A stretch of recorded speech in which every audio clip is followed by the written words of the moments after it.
আসলে এই চুরিটা বা এই দুর্নীতিটা যদি একটা ব্যতিক্রমী বিষয় হতো যে শেষ 13 বছরে একটা মাত্র চুরি এখানে দেখা গেছে, তাহলে কোথাও গিয়ে মনে হতো যে না, এটা শুধুমাত্র চুরি, এটা অন্য কেউ করেছে, ফলে একটা বিষয় আছে।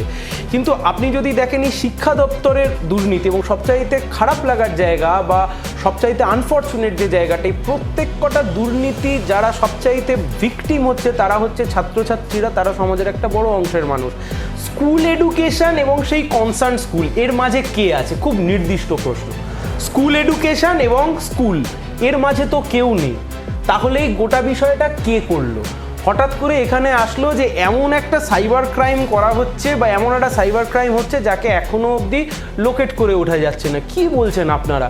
কিছুদিন আগেই পাণ্ডব গোয়েন্দার আরেকটা গোয়েন্দা কুণাল ঘোষ কলতান দাশগুপ্তর কল রেকর্ডিং খুঁজে বার করে ফেললেন, কিন্তু আপনারা এই সমস্ত কোথা থেকে কি হচ্ছে, কে টাকা নিয়ে চলে যাচ্ছে বুঝতে পারছেন না। তাহলে কি ছাত্রছাত্রীদের ডেটা, ছাত্রছাত্রীদের তথ্য, পার্সোনাল ডেটার কথা বলছি, যা আধার কার্ডের মাধ্যমে গোটা ভারতবর্ষে এখন সমস্ত কিছু রয়েছে, তাহলে কি সেই ডেটা সুরক্ষিত নয়?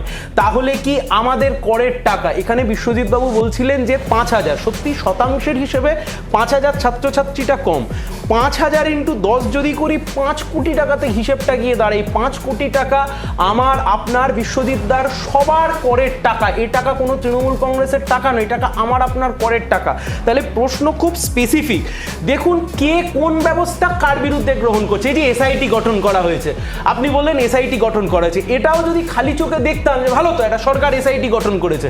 আপনি এবার চলে যান পিছনের দিকে, সারদার ঘটনার পরে এই রাজ্যের সরকার এসআইটি গঠন করেছিল, পরবর্তীকালে সিবিআই তদন্তে দেখা গেল সেই এসআইটি গঠন করা হয়েছিল সারদার সমস্ত তথ্য প্রমাণ লোপাট করবার জন্য।